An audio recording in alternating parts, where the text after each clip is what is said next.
Good evening to one and all. My name is Rajshekar Reddy Battipatti and my student ID is AZZ8035. We are presenting the video presentation on the demand for auditing and assurance. Why the demand has been increased for the auditing and assurance services for the big companies. There is a possibility for the companies to make frauds in their transactions, to make their financial position in a good position. Even though the companies are not running well, they can create the financial position in a good and efficient manner. In reality, it's going to be in the other way. For example, the auditing and assurance service is essential for the organization in giving the fair and true value of the financial position of the system. Why? What's the need for fair and true value of the financial position of a company? The investors are the one who are going to invest money into the company. They want to expect their returns. So when there is fraudulent in the company and the company is not running good on a regular basis, how can they gonna get good profits and how can it gonna influence on the economic basis of a company? So to reduce those kind of fraudulence, external auditing companies need to involve in the auditor's work to overcome the fraudulence of the company, whatever they have made to prove their innocence in front of the investors. In the modern days, this is the main tool to prevent all those fraudulent strategies by the auditors in their own company.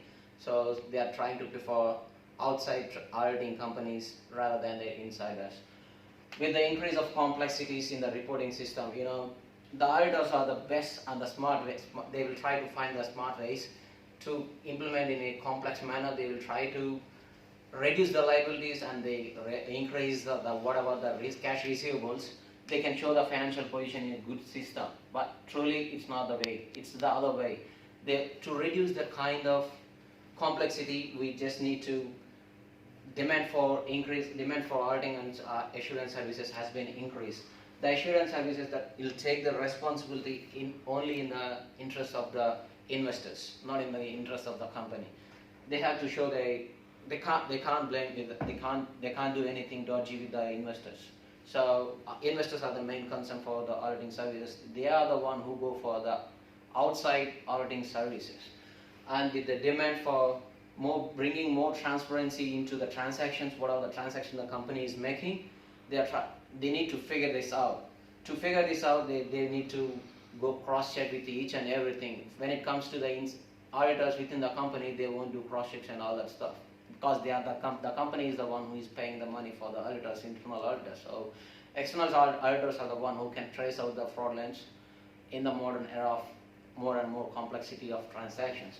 The application of the assurance services become compulsory if it becomes more mandatory for big companies, and the board of directors has to implement whatever the auditing guidelines implemented by the government and the auditing services whatever they have provided. And the next slides will be continued by my friend Jiga. Thank you. Hey, my name is Jiga and my student ID is HIG03025. I will be continuing with why the demand of auditing and assurance is being increasing these days.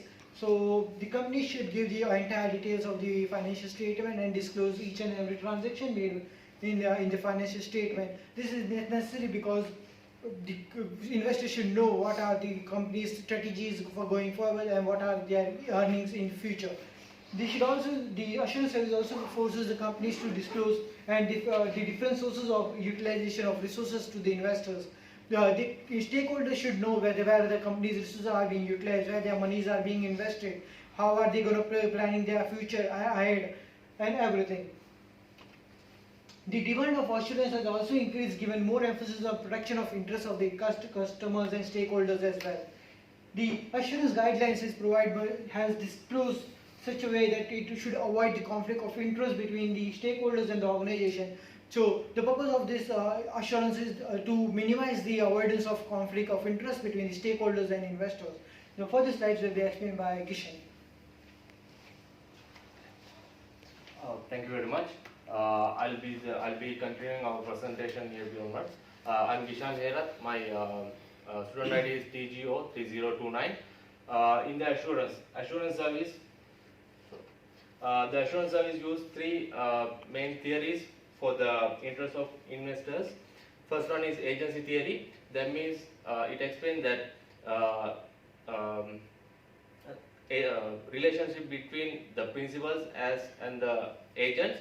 So in the company, the principals as stakeholders, and the other side they will explain the agent in the company. And the next one is insurance hypothesis. That means insurance insurance in the within the organization, departments and things that explain in the insurance hypothesis. And the last one is information hypothesis. Moving on, the four conditions that create need for the independent financial detection of fraud. That means in while doing the auditing, they will detect the fraud in the organization. And the second one is need of credibility, and third one is protection of stakeholders' interests. That means the main thing is the profit, so they will try to protect the stakeholders, the main interest. And the last one is maintenance of ethics. If ethics not running in the business, that will be end of that organization. So in the audit and assurance, they will protect the maintains the ethics of organization. Thank you. Hello everyone, I am here to represent the last part of our PPT slides, and my part present the type of stakeholders in the organization, and there are mainly two type of stakeholders: external stakeholders who has an impact on the organization indirectly, and the another one is internal stakeholders who directly impact the company.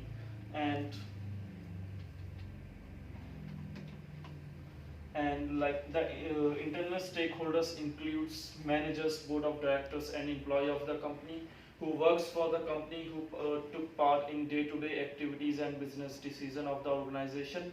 And the external stakeholders are investors, customers, suppliers, and society who do not have direct impact, but they have a connection with the organization. With its like investor invest in the company, and customers purchase from the company. So, and the last part of my auditing and assurance shows that the benefits of the implementation of auditing standards, like it helps to detect the fraud, like auditor check the financial statements of the organization and can able to find the fraud or anything mishappening. And another benefit is assuring the information contained in the financial statement. Like if auditor audit the financial statement, then it is deemed to be corrected.